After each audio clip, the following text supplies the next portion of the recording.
Alright guys, my apologies about that last video. I guess I didn't have my microphone turned on, so you didn't get to hear me talking. But I'll just highlight some of the stuff about that video, what I was talking about.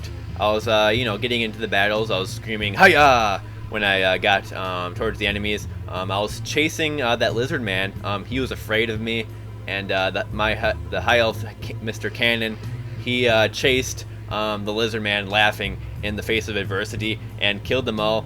I was very excited when I was going into that room in the southwest, as we can see here on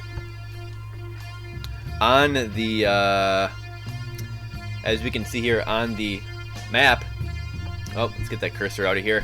And then I got some pretty good loot. So let's check out that loot that we got while we're here. We got a large shield. Let's just check that out real quick. Equip our dagger back on and see what this large shield is going to do for us. It's a large mithril shield, +4 to DV and +2 to PV. This is a pretty good shield, and it's not cursed. That's a good thing. I'm going to go ahead and leave that on because as a wizard, it's probably going to be better for me to have some protection rather than a melee combat with that quarterstaff. So that's good.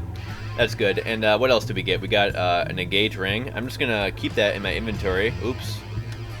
Re-equip that ring. Yeah. That's pretty much what happened there. But we're gonna be leaving this place because I was explaining in the previous video, but you didn't hear me, that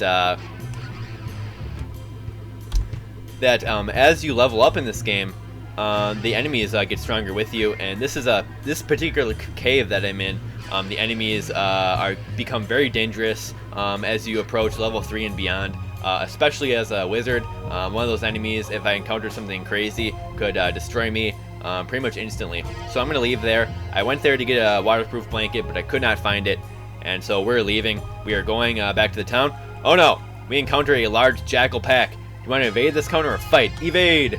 And we evade the jackals. This wizard is pretty fast for a guy who's named Kanon. And okay, so we're back. I'm back at the town. I don't really necessarily need to stop here, so I'm gonna go straight to that puppy cave. Remember, we talked to the little girl in the first episode, and we're gonna try to save the puppy. And a short bow is on the ground as I enter here, so I'm gonna go ahead and equip that. I don't have any missile weapons right now. And a spell book is in this room. That's the spell book there, represented by the quotation symbol. It's a papyrus tome. And a large ration is here. Let's go ahead and eat the large ration. Those are pretty dang heavy in this game. Here's a papyrus tome. I'm going to pick that up, and I'm going to go in this room, close this door with the letter C, and I'm going to read the papyrus tome and see what it's got for me. It's got the slow monster spell. I'm going to go ahead and read this up. I can use this and slow down monsters, obviously. It might come in handy, maybe not. Every time I read this book, it takes up some time, so potentially a monster could bust in through the door and start attacking me as I'm trying to learn this spell. And I don't necessarily want that to happen. But yeah, moving on. Now that we learned that spell, let's continue in here. The enemies are not nearly as tough as they were in that last cave, so I'll be able to perform adequately. And a room of monsters is ahead of our high elf, Mr. Kanon, and he is somewhat afraid, but I think we can take on these guys. Through the black Hearthling, female rattling archer, a large bat, large orc, female kobold, a dark sage, giant bat, goblin rock thrower, and a large kobold skeleton. Let's take a look at the dark sage, shall we? He's probably the most conscious of these characters, probably next to the Hearthling. Let's see what the dark sage is about, shall we? Oh yeah, in the previous video, I also read some of the descriptions, but you can read those on your own. I was reading along, so you probably have time to read those. So sorry about that. Very unprofessional. But here's a dark sage. An old scholar in long dark robes strides towards you. He possesses a knowledge of things beyond the comprehension of any normal man, and his mind has obviously been corrupted by this very knowledge. This contact with chaotic forces has also given the sage dark magical powers and a strong lust for power. Well, dark sage, how do you like Frostbolt, buddy? Alright, we're gonna send a Frostbolt into the Hearthling, the Rattling Archer, the Large Bat, the Orc, and the Kobold. Here we go. Boom!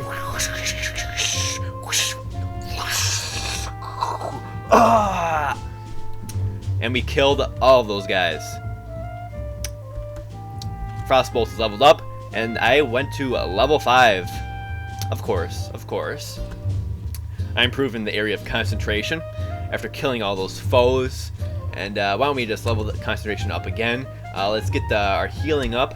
Healing is always good. It's a natural skill. And let's get our climbing up, just in case we fall into a hole. That can happen at times. We want to be able to climb out of it, so we're not attacked by snakes or something. And let's go with stealth as well.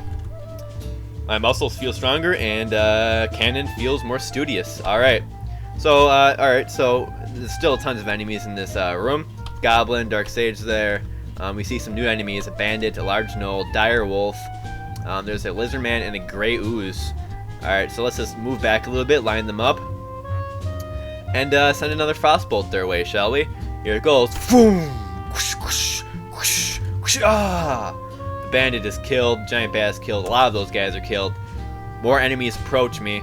I got them limed up again. Now we have a lizard man, large gnoll, gray ooze, orc, and a doppelganger in the end of the line. He looks kind of scary. Let's take a look at him. Shock! You reel back in horror and dismay as you confront your own body and face, where a moment ago was only a pale and indeterminate humanoid form. Your own face leers horribly back at you, and you start to wonder just who is who and what is going on. If you're over there, then who's standing here? It's a good question. Let's throw a Frostbolt and destroy that doppelganger. He is my ultimate terror. And the doppelganger is hit by an icy bolt along with the rest of those foes, and he is killed. More enemies approach. Seems I'm bringing in the last of the enemies here. So another Frostbolt. We've got plenty of power points left to destroy these guys. Boom, boom, boom, boom. We advanced to level 6. Spell costs are now reduced to 10%. Alright, let's get our first aid up. Let's get some herbalism. Let's get some alchemy and some dodge. Dodge helps us dodge spells and the like. Let's for a new talent, let's get Porter. It'll let us carry more stuff, and that's just great. Alright, and now all we have left is a hippogriff and a goblin. I got some more power points. I'm going to go ahead and use that and destroy them. A few more enemies in here. Oh, a lot of more enemies. Alright, let's let them line up here. That kobold's shooting arrows at me. I'm bleeding right now. The bleeding stops. Alright, I got enough power points to waste these guys, I think. Alright. Waste them some more. Killing some baddies. And here's a floating eye now in front of me.